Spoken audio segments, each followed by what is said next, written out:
It all starts with Bonnie Altmaier being imprisoned for killing her abusive husband, leaving Harley, her eldest child, to take care of his 3 younger sisters when all he wants to do is have fun with girls because that is all he thinks about.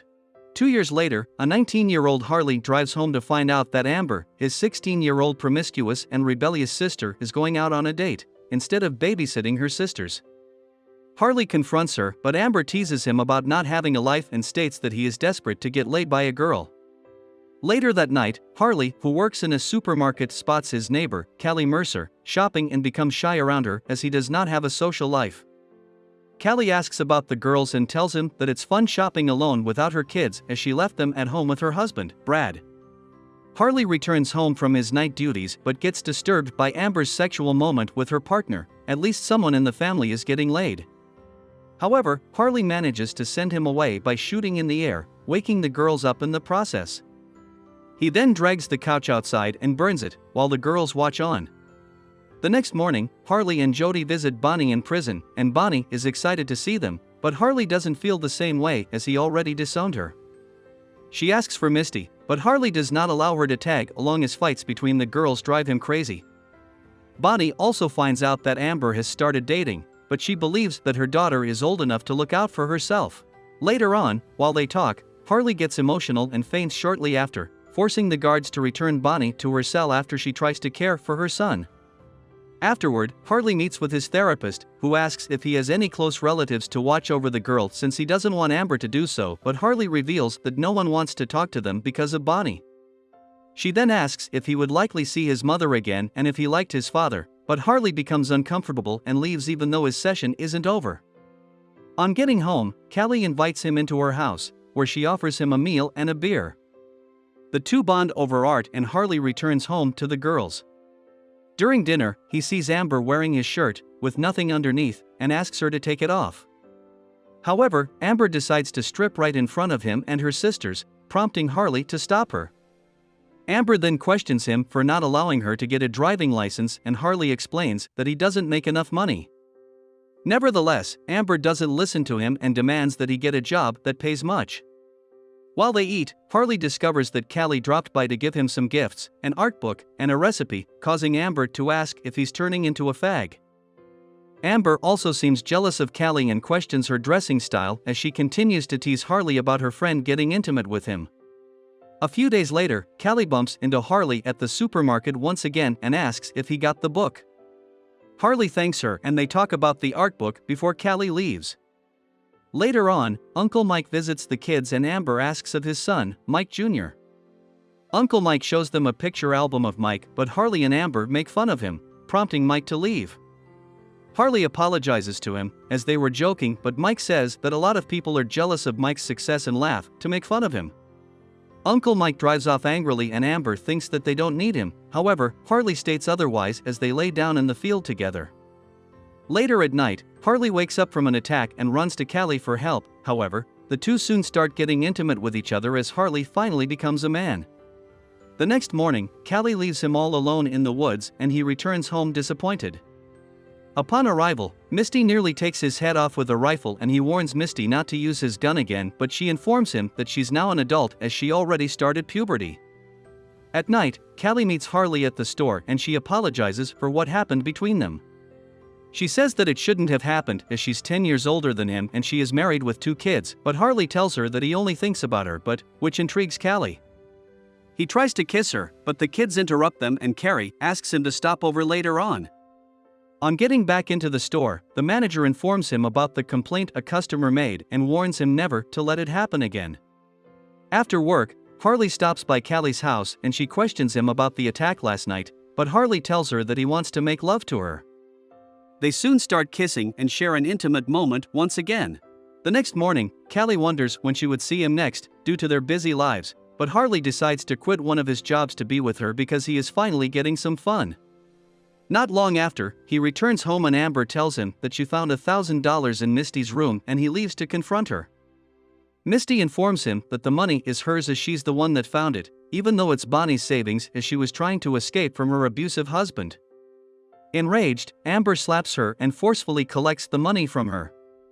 She then asks Harley if she can get a license with the money, but Harley tells her that he needs to pay for the house tax, which is due in 2 weeks, and Amber leaves the house angrily. Later that day, Harley visits Callie and asks why she has not been calling him. Callie explains that he has 2 jobs and she doesn't know when he would be at home to answer the call, but Harley doesn't care. He kisses her and makes love to her inside, despite her son being around. Soon after, Harley discovers that Misty killed a kitten after Callie hands him a letter written by Jody. Excited for their next meeting, Harley proposes that they go to an abandoned mining office by railroad and Callie decided to join him. Later on, Harley and Callie meet at the abandoned mining office.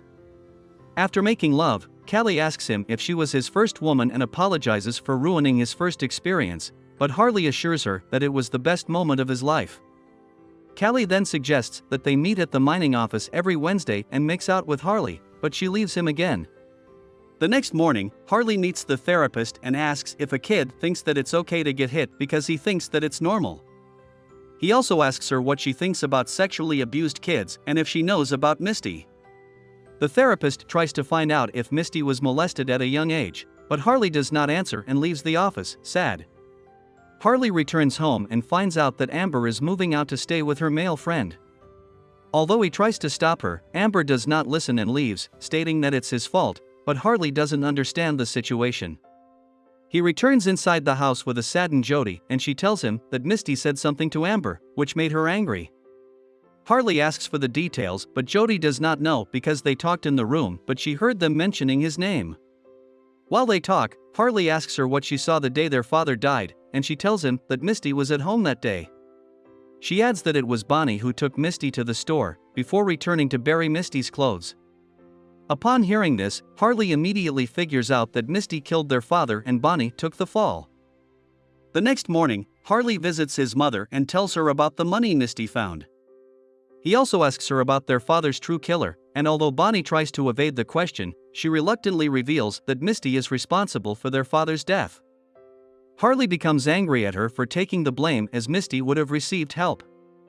However, Bonnie reveals that Misty was aiming to shoot her as she was jealous of her and their father. Harley becomes aggressive, stating that she is crazy and he is forcefully escorted out of the prison. On getting home, he finds out that Harley has returned and wonders why she fell for Dylan, even though he beats her. Later that night, Harley picks up his gun and heads over to Callie's house, but she scolds him for coming over when Brad is around. She informs him that she can't jeopardize her family for him, but Harley tells her that he loves her.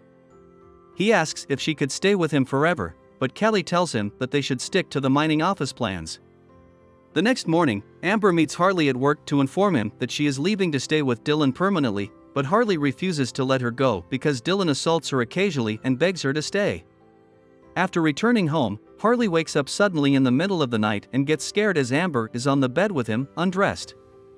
Amber tells him that she knows about him and Callie, but Harley runs out of the house in fear. The following day, Harley meets the therapist and informs her that he remembers that Amber used to touch him inappropriately when they were kids. He adds that she was afraid of their father and he allowed her to stay in his room because he was afraid of him too. The therapist comforts him, saying that he's not a bad person as they were just turning to each other for comfort because of their abusive father. She tells him to be gentle and compassionate towards Amber as she is going through a lot just like he is. Harley returns home and Misty tells him that she heard his argument with Amber. He finally confronts her about what she did, but Misty says that their father does not like her the way he likes their mother because he never hit her. She tells him that he should have pulled the trigger instead because Bonnie never cared about them. It's Wednesday and Harley rushes to the mining office but discovers that Callie is already dead. He soon spots Amber across the railroad with his gun and she informs him that she didn't know what else to do as no one would take care of her. Harley drives to the police station to confess to the crime. He gets questioned by a cop and asks if he can make a phone call. He calls Uncle Mike to talk to Jody, but he says that she is sleeping and he can't wake her. The cop is confused at why he killed Callie since he loves her and he isn't a bad guy, but Harley says that he has a double personality. Soon after, the therapist visits Harley at the prison and asks that he opens up to her for her to help him as she knows that he didn't kill Callie, but Harley insists that he belongs in jail. He leaves for his cell and the movie ends as Harley reads the letter Jody sent to him.